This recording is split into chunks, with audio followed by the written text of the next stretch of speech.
I did want to draw you a graphic today, which was going to make what I'm about to share with you visually appealing. But you are incredible and you have a wonderful imagination. So I'm going to talk you through the picture and you're going to see it in your mind's eye. Um, all right, I'm going to tell you a story about Tony Robbins. Everyone knows Tony Robbins, right? And in fact, for those of you who know me quite well, you'll know that I actually don't, up until recently, I don't know much about Tony Robbins. I haven't been a fan of Tony Robbins. I haven't followed Tony Robbins. And I have started researching and learning more about Tony because I have a vision to grow a community, and I don't mean followers, I mean a community of 1 million people. And it's really important that when we know what our next step is, the next thing for ourselves, it's really, really important that we look to mentors who've done what we're trying to achieve. I think one of the biggest mistakes people fall into, especially on the online world, is we get kind of distracted by people's highlight reels. And the truth of the matter is that there's an estimated 5,842,000 coaches in the world right now, and majority of them are in feast and famine months. And that is no disrespect, by the way. I'm just giving you the reality check. Most of them don't do this full time. And if you have a vision to be going full time, you need to be getting the mentorship from somebody who's already done what you're trying to do. And for me, I've had incredible mentors, and I have an incredible mentor. But when I know it's time for me to go to my next level, to leap up, I've got to go find the people who are now doing the thing that I'm trying to achieve. So I have started looking more interestingly, more curiously at Tony Robbins. And this story is relevant for you because it actually flows into, Samaya asked a question, how long does it take to build a strong business foundation? So I, funnily enough, already had this story prepared for you. And now it's really, really relevant because one of you's actually asked the question. Hey, Karim, Anna, Suzanne. Hey, great to see you guys. Okay, so here's the thing. Tony in the late 1970s was working basically as an administrator for his mentor, who was motivational speaker Jim Rohn, who you may or may not be familiar with. So Tony started out at the bottom of the bucket, whatever you want, at the bottom of the ladder, right? He was doing admin work for his mentor. In the 80s, the early 80s, he then began to hold his own seminars, which actually at the time were described as cults.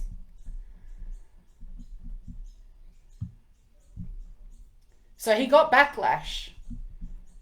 It's really, really easy for people to look up to other people like Tony Robbins and think that these individuals are living a dream life. They're not. And it didn't come without its challenges. How would you go if you just started hosting seminars to 3 or 4 people and all of a sudden people are referring to your seminars as cults? That's some pretty heavy stuff to be dealing with. You know, you want to think about imposter syndrome here, which everybody goes through an experience of. How would you handle it if somebody started referring to your coaching as a cult? I don't think many people at that point would have the resilience or the perseverance to carry on, because it's very easy for you to get caught up in what others think of you and shy away and go into a cave the minute that there's judgment or criticism. So that happened in the 80s. And then from the 80s until 2010, Tony then started building his presence up as, at the time, being known as a bit of a life coach or motivational speaker. And he did that through coaching, books, audiobooks, TV infomercials, DVDs, and CDs. Again, how many of us are prepared to, in a day, coach, write a book, record audiobooks, go on TV infomercials, record DVDs and CDs, while we're being told that what we're doing is like a cult, mind you. Not many. And then in the last 10 years, so Tony was very well known for being a motivational speaker, and really what his claim to fame was like the first life coach to be really well known. Yeah.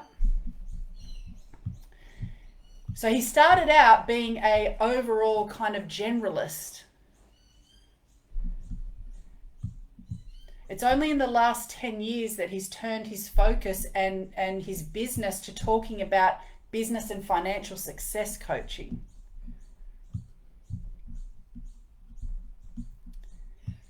The reason I'm sharing that with you is because Tony didn't start where he is now.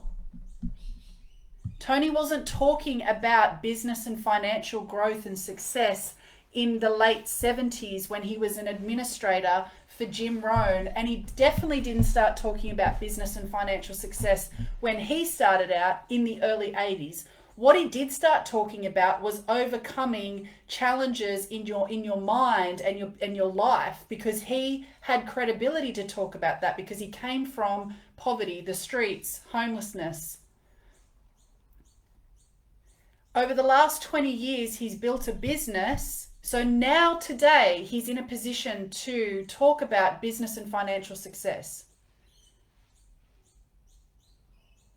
But he didn't do that at the start. He started with where he was, and he let what he knew grow and grow and grow. And as he went on his mission, served more people, solved more problems, expanded his awareness, he then was able to expand what he offers to the world.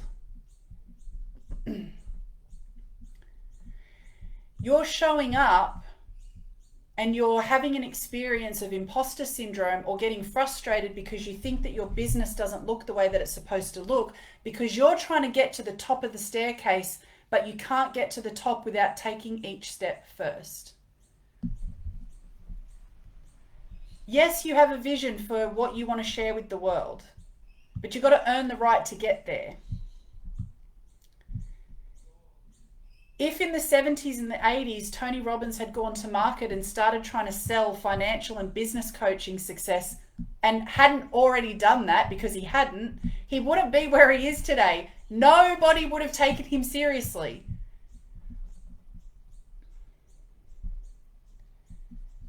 Please remember that right now you don't need to see the whole staircase that is in front of you. You just need to see the next step. And the more that you focus on getting to the top of the staircase instead of the step that is in front of you, the more frustrated you get, the more you feel like an imposter, the more you start to beat yourself up, question your niche, question your ability to be able to have your own business, frustrate, hesitate, hold back, shrink into a shell, and have feast and famine months until you eventually give up or live a quiet life of internal desperation because you know that you were meant for more, but you can't get to more when you're trying to get there without having taken all of the steps. And if you are judging your now based on somebody else's now, you're going to fail every single time. Something that a lot of people have asked me in the last couple of weeks is there's a curiosity at the moment around, where have I come from? How long did it take Shani to build to where she's at? And I'm happy to answer those questions. It's not a problem. But I'm mindful of how I answer those questions, because if you're comparing yourself to me, you're always going to lose. My life's journey is completely different to yours. It's not better, it's not worse, it's just different. Your journey is different compared to Tony Robbins and whoever else it is that you might look up to right now. So I really encourage you to honor and acknowledge yourself for where you are, for where you have come from, and where you know you're going to get to. Instead of worrying about the whole staircase, let's just focus on your next step. And get the mentorship from the people who've done what it is that you're trying to achieve. Don't get caught up in the shiny objects of what you see in your newsfeed around people who are pretending, because most people are pretending. Please get mentorship from the people that have demonstrated they have got the result that you're trying to get to next, the next step, not the 15 steps. If I tried to learn about Tony Robbins 10 years ago, that wouldn't have been the right time for me. Now's the right time to learn about Tony Robbins. So please choose your mentor for who you are right now and the next step, not the step 15. So that's how long it takes to build a strong business foundation, however long it takes you, based on your life journey and based on where you're trying to get to.